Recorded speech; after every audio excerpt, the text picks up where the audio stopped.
Hello बच्चों, let's read the question. The photon emitted during the de-excitation from the first excited level to the ground state of the hydrogen atom is used to irradiate a photocathode of a photocell, in which stopping potential of 5 volt is used. Calculate the work function of the cathode used.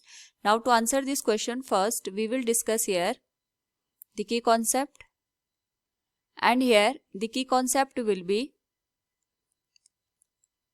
Einstein-Planck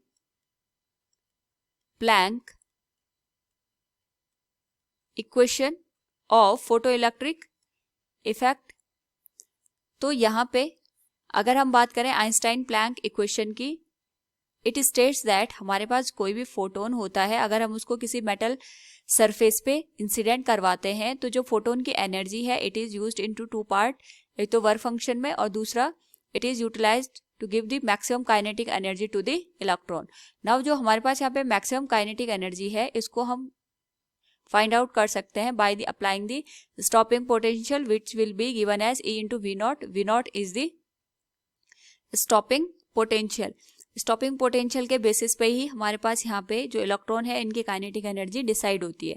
now सबसे पहले हम ये देखेंगे कि हमारे पास जो एक cathode है इस पे जो हम फोटोन को इंसिडेंट करा रहे हैं उसकी एनर्जी कितनी है।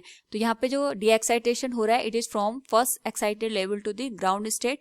सो we can say energy of radiated photon will be h mu, and this value can be given as 13.6 electron volt into 1 by n1 square minus 1 by n2 square। तो जो हमारे पास n1 है it is the final orbit जहाँ पे electron resided करता है, it is the ground state, तो हम इसकी वैल्यू 1 रखेंगे, और n2 हमारे पास है यहाँ पे फर्स्ट एक्साइटेड स्टेट, इसकी वैल्यू हम 2 पुट कर देंगे।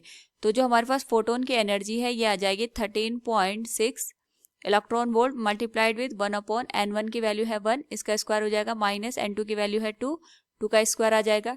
तो सॉल्व करने पे we can say h mu will be equal to 13.6 electron volt multiplied with 3/4। इसको सॉल्व करें अगर हम यहाँ पे it will be 3.4 electron volt, और यहाँ पे जो h म्यू की वैल्यू मिलेगी it will be 10.2 electron volt के बराबर। यानी हमारे पास जो फोटोन है एटलीस्ट इतनी एनर्जी ये यहाँ पे रिलीज करेगा। तो ये जो एनर्जी रिलीज हुई है बाय द फोटोन ये यूटिलाइज होगी by the cathode surface and giving the electron to the maximum kinetic energy. तो हम अगर यहाँ पे Planck equation with Einstein use करें तो हमारे पास ये वैल्यू हो जाएगी h mu equals phi naught plus E into V naught. h mu की वैल्यू हमने कैलकुलेट किया that is 10.2 electron volt. Phi naught की जो वैल्यू है ये हमें निकालनी है।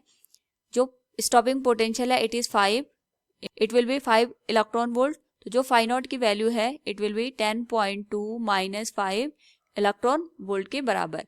तो जो हमारे पास यहाँ पे work function of the surface है it will be 5.2 electron volt.